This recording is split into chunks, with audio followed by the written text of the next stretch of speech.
Yes, good morning class. BSc third year zoology का first paper code data research कर रहे हैं और आज की क्लास में हम बात करेंगे पक्षियों में पाए जाने वाले अनुकूलनों के ऊपर। पक्षी वर्ग में अनुकूलन, पक्षी या एविज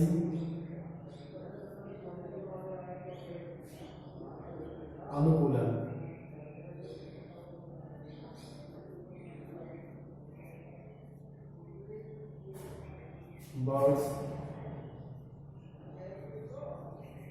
बर्ड्स, एविज, एडाप्टेशन।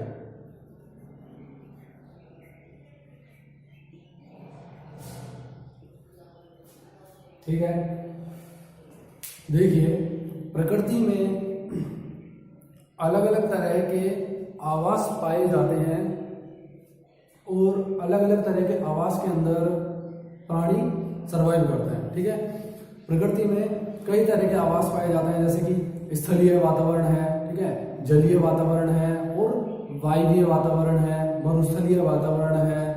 ठीक है, इस तरह के क्या है, पृथ्वी के भूखंड पर हर जगह पर अलग अलग तरह के हमें परिस्थितियां देखने को मिलती है, वातावरण देखने को मिलते हैं। तो जिस तरह का वातावरण होता है उस वातावरण में उसी तरह के जीव जंतु निवास करते हैं। ठीक है, तो जो एनिमल्स होते हैं, जंतु होते हैं, वो जिस वातावरण में रहते हैं उस वातावरण में रहने के लिए, अनुकूलित होने के लिए अपने अंदर कुछ परिवर्तन करते हैं। ठीक है, अपने अंदर परिवर्तन करते हैं और ये परिवर्तन क्या करते हैं, उस वातावरण में उनको रहने के लिए, निवास करने के लिए, अपनी लाइफ को सर्वाइव करने के लिए सहायता प्रदान करते हैं। ठीक है, तो जो ये परिवर्तन है, इन परिवर्तनों को ही हम क्या कहते हैं, अनुकूलन कहते हैं। प्रकृति में पाए जाने वाले हर जंतु के अंदर अनुकूलित होने की या अनुकूलन करने की, एडेप्टेड होने की कैपेसिटी पाई जाती है।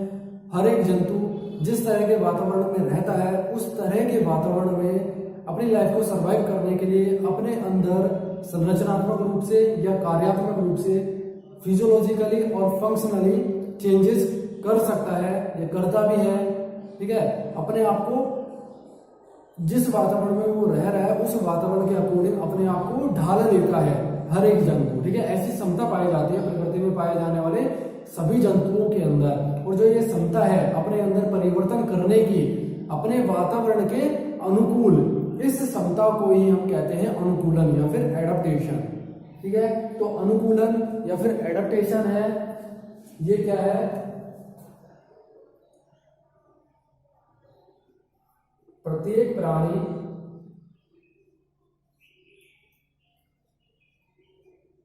अपने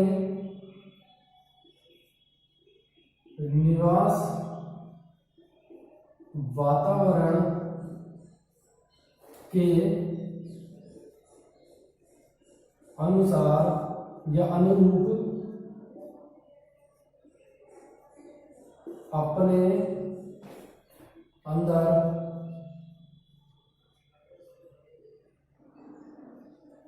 संरचनात्मक या कार्यात्मक परिवर्तन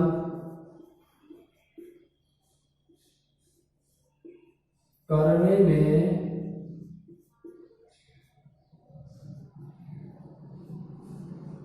सक्षम होता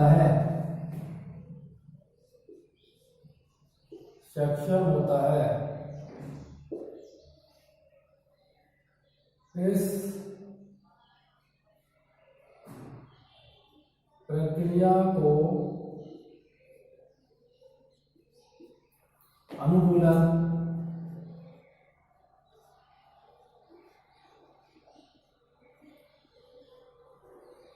कहते हैं, अनुकूलन कहते हैं।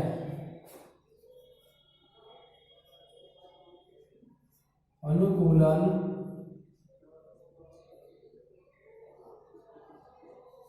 प्राणी को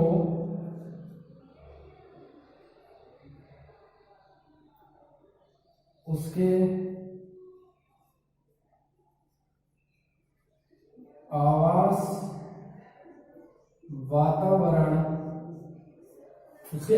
वातावरण में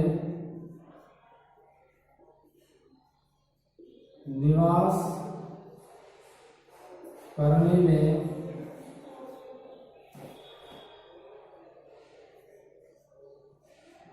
सहायक होते हैं।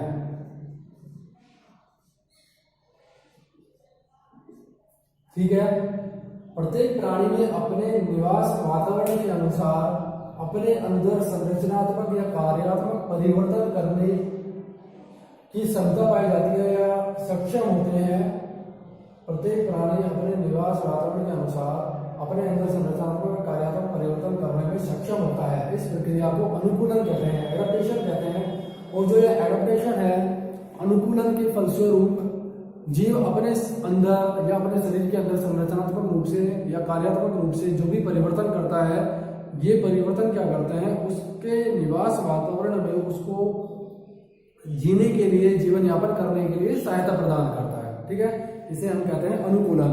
और देखिए, अब हम बात कर रहे हैं पक्षी वर्ग में अनुकूलन के लिए या उड़ियन अनुकूलन के लिए। ठीक है, पक्षी वर्ग जो होता है, एविस वर्ग, हर एक जंतु अलग तरह के वातावरण में निवास करता है। हम पक्षियों की बात कर रहे हैं, एविस की, बर्ड्स की, तो ये क्या होता है, वायवीय वातावरण में निवास करते हैं। ठीक है, एरियल एनवायरनमेंट में अपनी लाइफ को सर्वाइव करते हैं, इसलिए इनके अंदर जो अनुकूलन पाए जाएंगे वो इस तरह के होंगे। इनकी शारीरिक संरचना, इनके शरीर के अंदर जो अंग पाए जाएंगे, ऑर्गन्स पाए जाएंगे, उनका मॉडिफिकेशन इस तरीके से हुआ होगा, उनके संरचना या उनका जो कार्य वो इस तरीके से अनुकूलित हुआ होगा, जो कि क्या है, इनको सहायता करे वायवीय वातावरण में अपनी लाइफ को सर्वाइव करने में, ताकि ये आसानी से क्या कर सके, एरियल एटमॉस्फेयर जो है, वायवीय वातावरण, उसमें अपनी लाइफ को आसानी से सर्वाइव कर सके। इस तरह के इनमें इनके संरचनाएं पाई जाती हैं इनके अंदर, और इन्हें हम कहते हैं उड़ियन अनुकूलन। ठीक है, उड़ियन अनुकूलन या फ्लाइट एडेप्टेशन। फ्लाइट एडेप्टेशन के बारे में अगर हम देखते हैं तो पक्षी वर्ग के अंदर कुछ विशेष प्रकार की संरचनाएं देखी जाती हैं। ठीक है, उनमें अगर देखें तो देखिए, सबसे पहले दो तरह के अनुकूलन होते हैं। यंग नामक वैज्ञानिक थे, उन्होंने क्या बताया, पक्षियों को वायु का राजा बताया। ठीक है, वायु का किंग ऑफ एयर, क्योंकि ये अपने मास्टर ऑफ एयर या फिर वायु का स्वामी दर्जा प्रदान किया है पक्षियों को यंग ने, क्योंकि जो पक्षी होते हैं वायु के अंदर ही निवास करते हैं ज्यादातर, वायु वातावरण में, इसलिए इनको पक्षियों को वायु का देवता कहा जाता है, मास्टर ऑफ एयर। ठीक है, वायु का स्वामी कहते हैं, यंग ने कहा था। अब देखिए, बात करें पक्षियों में उड़ियन अनुकूलन के बारे में, तो दो तरह के अनुकूलन होते हैं। एक तो होता है बाहरी अनुकूलन, दूसरा होता है आंतरिक अनुकूलन। ठीक है, एक्सटर्नल और इंटरनल एडेप्टेशन। सबसे पहले बात करेंगे बाहरी अनुकूलनों के बारे में, जो कि बाहर से हमें दिखाई देते हैं पक्षियों के अंदर, और इनको ये लक्षण क्या करेंगे, सहायता करते हैं वायवीय वातावरण में निवास करने के लिए। बाहरी वातावरण में स्कोर ऑफ कर रहा हूं। ठीक है, बाहरी वातावरण में देखिए, सबसे पहले क्या होगा,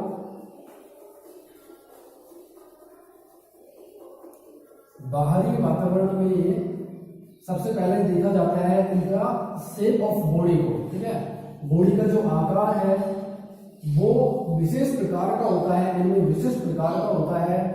इनकी बॉडी इस तरीके की डिजाइन की हुई होती है, जो कि इनको क्या करती है, सहायता करती है वायु में आसानी से गमन करने में।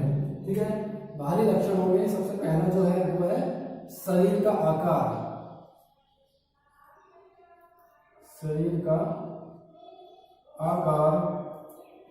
शरीर का आकार क्या है, विशेष प्रकार का होता है, और इनको क्या करता है, सहायता करता है।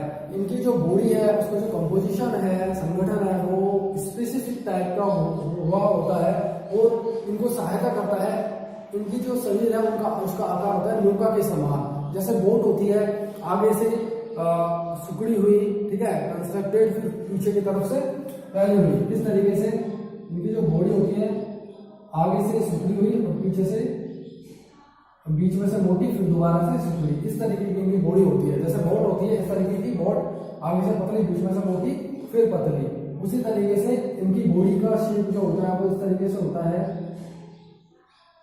अगर देखें हम इस तरह से, ठीक है, ये मैंने रफली डायग्राम बनाया है इस तरह से, ठीक है। देखिए पीछे से पतली है, आगे से भी पतली है, बीच में से मोटी होती है। नो इंक्लाइन, जैसे बोट होती है, नौका होती है, उसी तरीके से इनकी स्ट्रीमलाइन बॉडी होती है, ठीक है। इस तरीके के इनका बॉडी का आकार होता है। ये क्या करता है, इसको जब ये वायु में उड़ते हैं, गमन करते हैं, तो आगे का जो इनका पहना सिरा है, ठीक है, शार्प है, ये क्या करता है, घर्षण वायु के अंदर उड़ते टाइम जो घर्षण बल लगता है वो कम से कम उत्पन्न होता है इसके कारण से। और ये आसानी से क्या है, लाइफ को अपने वायु के अंदर उड़ सकते हैं, गमन कर सकते हैं, ठीक है। तो इस तरीके का इनका आकार होता है। ये जो शरीर का इस तरीके का इनका जो आकार है, ये क्या है, वायु के अंदर निवास करने के लिए विशेष प्रकार का अनुकूलन है। ये अनुकूलित लक्षण है जो कि इनको निवास करने में सहायता प्रदान करता है वायु के अंदर, ठीक है। शरीर का आकार। दूसरा देखें तो इनका जो शरीर है वो सुगठित होता है, सुगठित देह होती है, सुगठित देह। जो इनकी बॉडी होती है उसका जो कंपोजिशन है वो कॉम्पैक्ट होता है, कॉम्पैक्ट बॉडी होती है, सुगठित देह होती है, डोर्सल सरफेस से, पृष्ठ सतह से मजबूत होती है और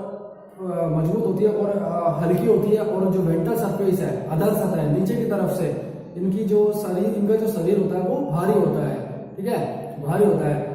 इस कारण जब ये वायु में उड़ते हैं तो इनका जो बैलेंस है बॉडी का वो ठीक से बना रहता है, क्योंकि इनका जो पृष्ठ वाला शरीर होता है उसका जो आकार, उसका जो वजन है वो कम होता है, हल्का होता है ऊपर से, और नीचे से भारी होता है। तो ये आसानी से अपने बॉडी को बैलेंस कर पाते हैं उड़ते टाइम, ठीक है। सुगठित देह होती है। इस तरीके का इनका शारीरिक संगठन होता है। इस तरीके के शारीरिक संगठन से जो गुरुत्वाकर्षण बल होता है, ग्रेविटी फोर्स इनके ऊपर जो क्रिएट होता है, लगता है, वो डिस्टर्ब नहीं करता है इनको उड़ते समय, और इनका जो शरीर है वो बैलेंस में, संतुलन में बना रहता है, ठीक है। इसके बाद में देह पर पिच्छों का आवरण पाया जाता है। तीसरा लक्षण जो बाहर से हमें दिखाई देता है, देह पर पिच्छों का आवरण,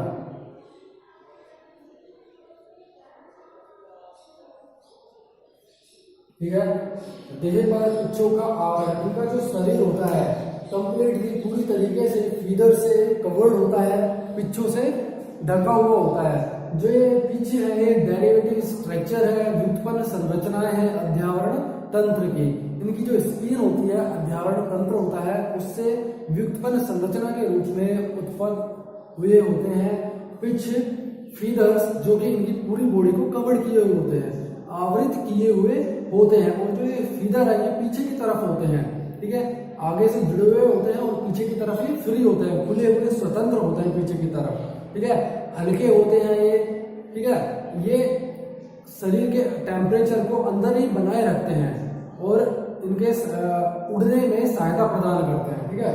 तो जो ये देह पर पिच्छों का आवरण पाया जाता है, ये भी क्या है, उड़यन अनुकूलन का ही एक भाग है, जो कि इनको सहायता करता है उड़ने में,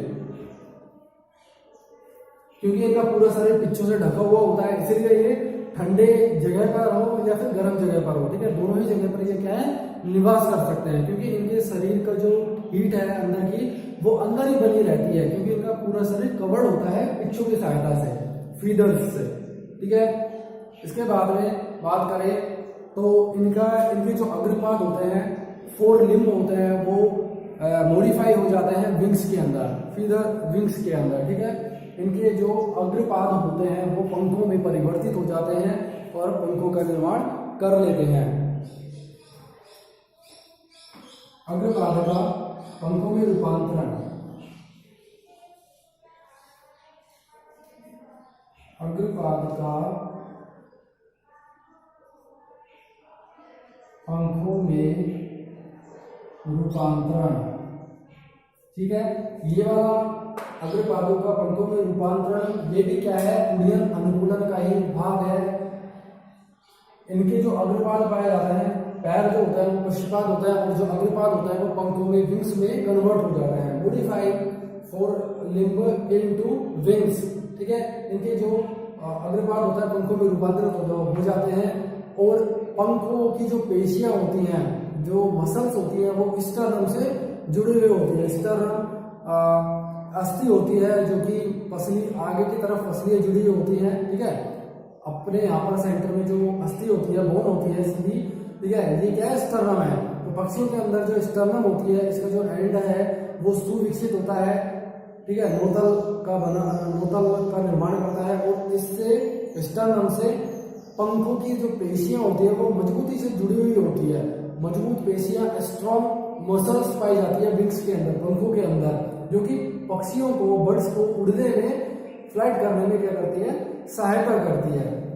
ठीक है, तो जो अग्रपाद होता है वो पंखों में रूपांतरित हो जाते हैं, और जो ये पंख हैं इनके अंदर मजबूत मांसपेशियां पाई जाती हैं, मसल्स पाई जाती हैं, और इनका संबंध होता है स्टर्नम से, जो कि इनको सहायता करती है उड़ने में। ठीक है, ये क्या है, इनके बाहरी लक्षण है, बाहरी अनुकूलित लक्षण है, जो कि हमें बाहरी आंखों से दिखाई देते हैं। ठीक है, ऐसे हमें दिखाई देते हैं। शारीरिक आकार है, सुगठित देह पर पुच्छों का आवरण, अग्रपादों का पंखों में रूपांतरण, ये सारी संरचनाएं क्या है, इनको वायवीय वातावरण में निवास करने में सहायता प्रदान करती है। इसके बाद इनमें एक छोटी पूंछ, शॉर्ट टेल पाई जाती है। ठीक है, छोटी पूंछ पाई जाती है, जो कि इनको बैलेंस बनाए रखने में बॉडी को, और उड़ते समय भी, उड़ने में भी इनको सहायता प्रदान की जाती है। बैलेंस बनाने में और उड़ने में सहायता प्रदान करती है ये पूंछ। ठीक है, पूंछ भी जो होती है फीदर से आवृत होती है, कवर्ड होती है पिच्छों से। इसके बाद इनमें जो माउथ होता है वो चोंच में कन्वर्ट होता है। चोंच का पाया जाना, जो मुख होता है वो चोंच में कन्वर्ट होता है। ठीक है, क्योंकि ये क्या करते हैं, दाने चुनने का काम करते हैं। और इसके अलावा इनकी जो स्ट्रीमलाइन बॉडी है, आगे से सुकूड़ापन देने के लिए इनका जो मुख होता है वो चोंच में कन्वर्ट होता है। ठीक है, जिससे कि उड़ते समय वायु में घर्षण बल ज्यादा उत्पन्न ना हो, इसलिए इनमें चोंच पाई जाती है। ये भी क्या है, उड्डयन अनुकूलन का एक भाग है। इसके बाद लोचदार गर्दन, इनमें जो गर्दन होती है, ग्रीवा होती है, वो लोचदार होती है। ठीक है, कोमल होती है, लोचदार होती है, आसानी से ये अपने सिर को चारों दिशाओं में घुमा सकते हैं, क्योंकि ये वायवीय वातावरण में उड़ते हैं। ठीक है, उड़ने का काम वायवीय वातावरण में निवास करते हैं, तो इनकी जो गर्दन होती है वो लोचदार होती है। इस लचकदार गर्दन से फ्लेक्सिबल होती है इनकी नेक। ठीक है, इस कारण से ये क्या है, आसानी से उड़ पाते हैं, और चारों तरफ ये आसानी से देख सकते हैं वायवीय वातावरण के अंदर भी। ठीक है, इसके बाद इनमें बाइपेडल लोकोमोशन देखा जाता है, द्विपादिक गमन। ठीक है, डाइपोडल लोकोमोशन।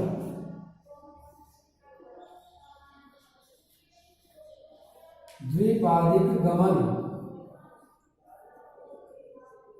बाइपोडियल लोकोमोशन।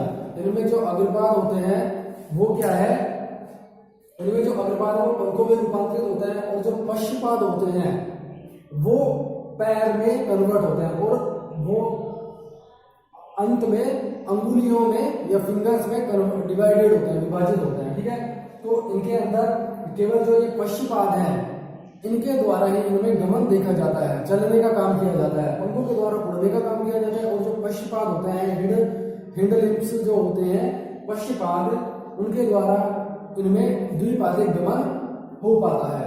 ठीक है, ये इनमें लक्षण देखे जाते हैं बाहरी रूप से। इंटेग्यूमेंट सिस्टम देखा जाए, इनमें अध्यावरण तंत्र।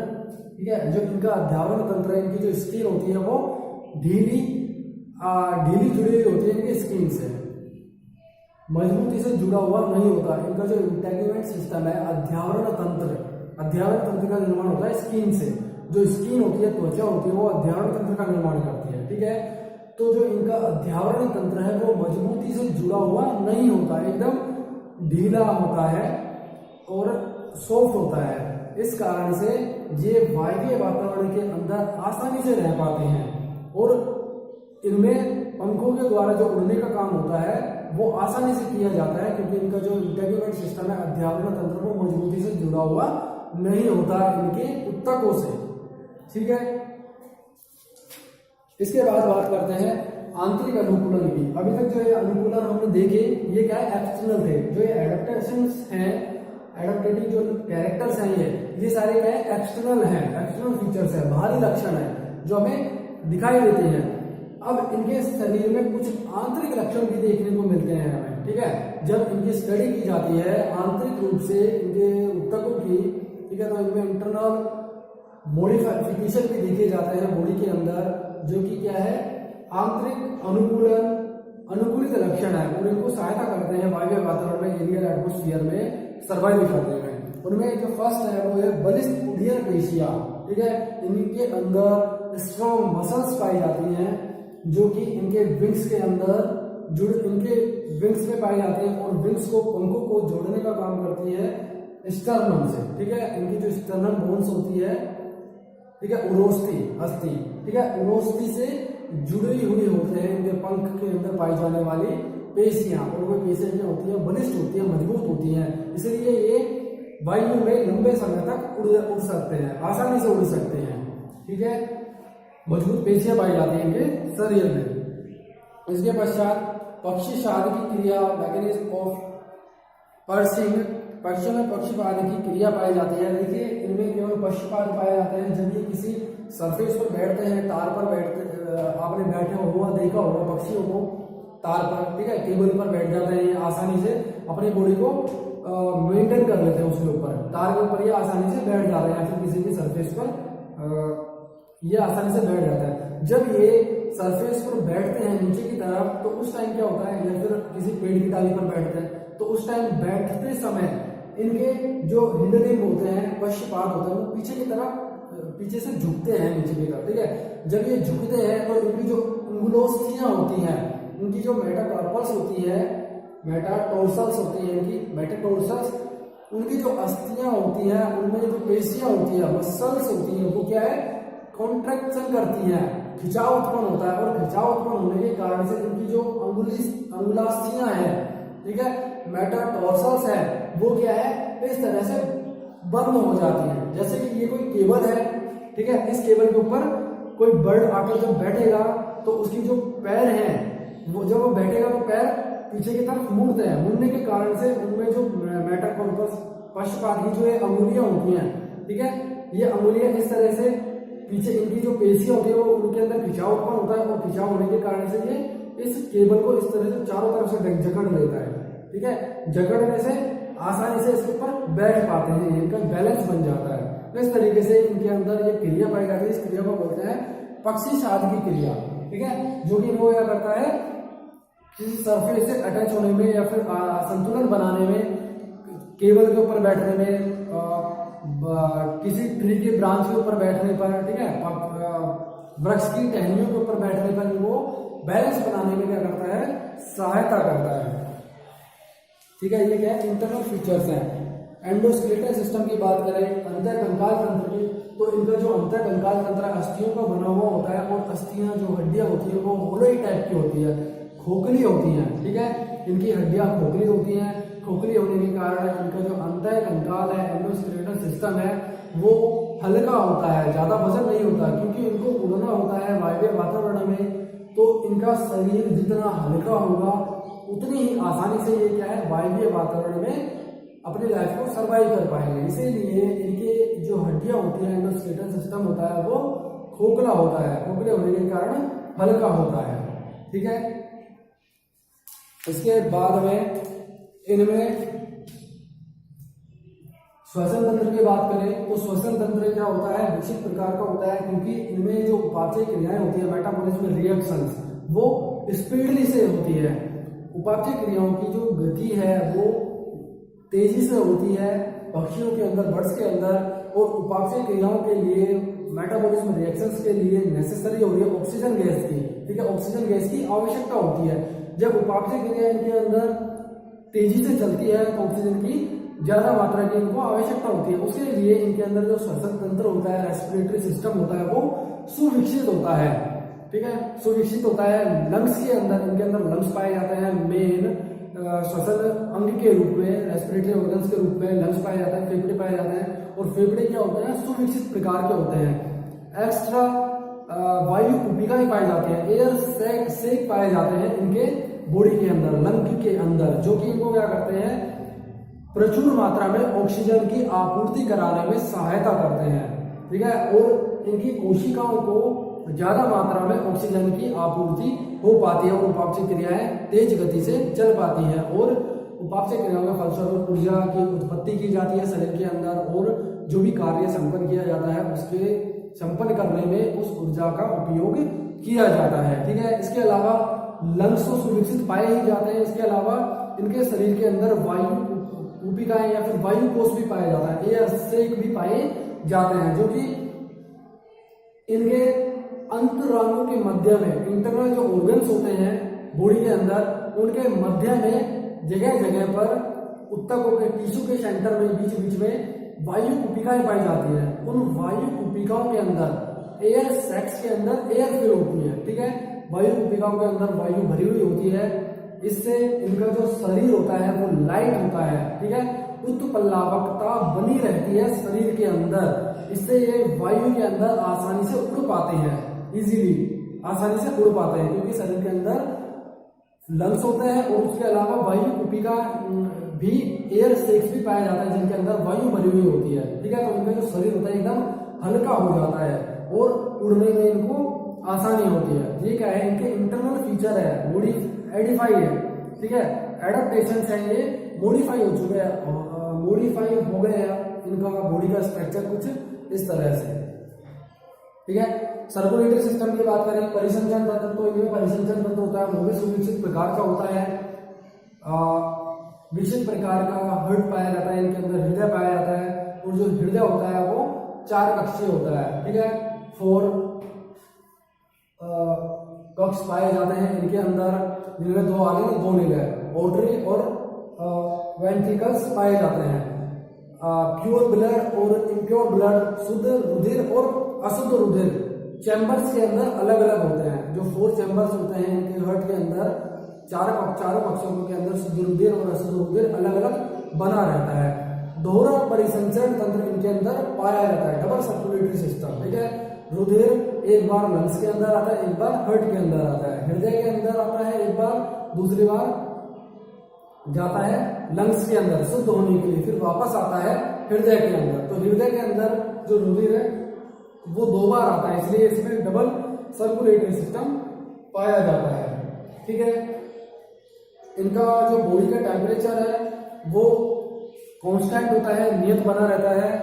वार्म ब्लडेड होती है इनकी बॉडी, नियत तापमापी। ठीक है, इनका शरीर का जो तापमान है वो 40 टू 42 डिग्री सेल्सियस होता है, 40 से 42 डिग्री सेल्सियस होता है। ठीक है, नियत बना रहता है, कांस्टेंट होता है, स्थिर होता है।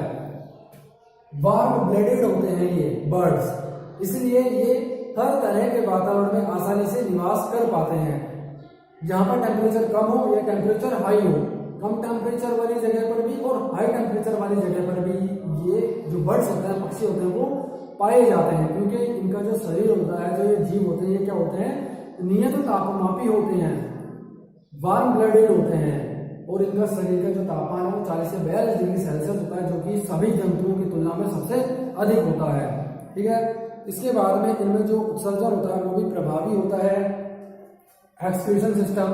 ठीक है, एक्सक्रीशन सिस्टम, और इनमें यूरिक अम्ल की फॉर्म में, यूरिक एसिड की फॉर्म में अपशिष्ट पदार्थों को, एक्सक्रीटरी जो मटेरियल होता है उनको उत्सर्जित किया जाता है बॉडी से बाहर। ठीक है, इनमें यूरिनरी ब्लैडर जो मूत्राशय होता है वो, यूरिनरी ब्लैडर जो मूत्राशय होता है वो एब्सेंट होता है, अनुपस्थित होता है। ठीक है, मूत्राशय इनके अंदर उत्सर्जन तंत्र के अंदर नहीं पाया जाता, इसीलिए जो उत्सर्जित पदार्थ होते हैं, वेस्ट मटेरियल होते हैं, उनको एक्यूमुलेट नहीं किया जाता बॉडी के अंदर, शरीर के अंदर उत्सर्जित पदार्थों को संग्रहित करके नहीं रखा जाता, क्योंकि मूत्राशय एब्सेंट होता है। अगर मूत्राशय प्रेजेंट होता उपस्थित होता तो मूत्राशय के अंदर अपशिष्ट पदार्थों को संग्रहित करके रखा जाता, और ऐसा करने पर क्या होता, शरीर का भार बढ़ जाता, इंक्रीज हो जाता वेट, और उससे ये उड़ने में क्या है, इनको कठिनता होती, क्योंकि जो शरीर का वेट है वो ज्यादा हो जाता है, हैवी हो जाता, और इनको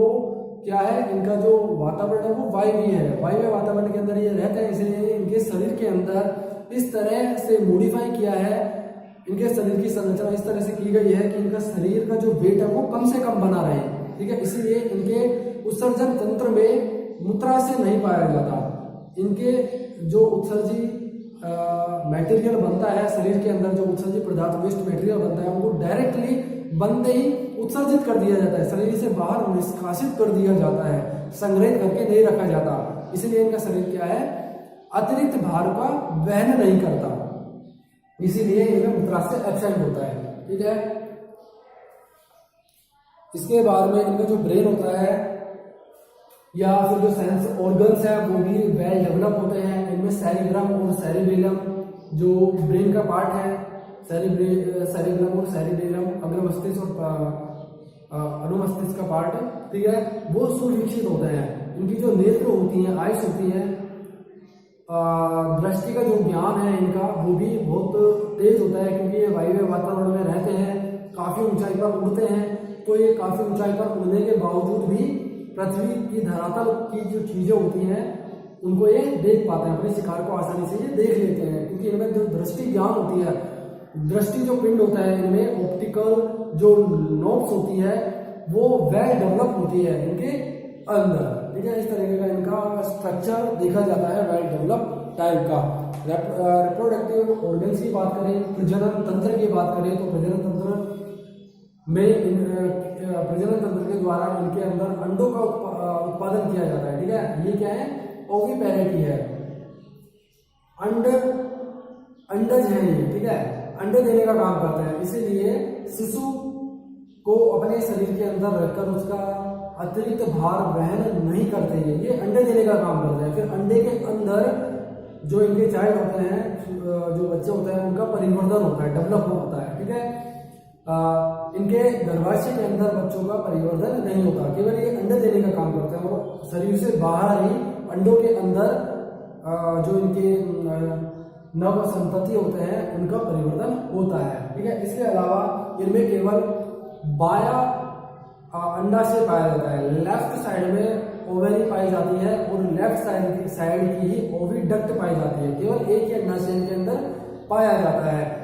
वजन को कम करने के लिए शरीर का भार क्या करना है, कम करना है, अतिरिक्त भार को कम करना है। उसके लिए इनके प्रजनन तंत्र के अंदर केवल एक ही अंडाशय बाईं तरफ लेफ्ट हैंड साइड में एक ही ओवेरी पाई जाती है, जो कि प्रजनन तंत्र में मुख्य रिप्रोडक्टिव ऑर्गन्स के रूप में होती है और एग प्रोड्यूस करने का काम करती है। इस तरीके से इनके अंदर बाहरी रूप से और आंतरिक रूप से अनुकूलित लक्षण पाए जाते हैं। ये अनुकूलित लक्षण इनको वायवीय वातावरण में निवास करने में सहायता प्रदान करते हैं, ठीक है।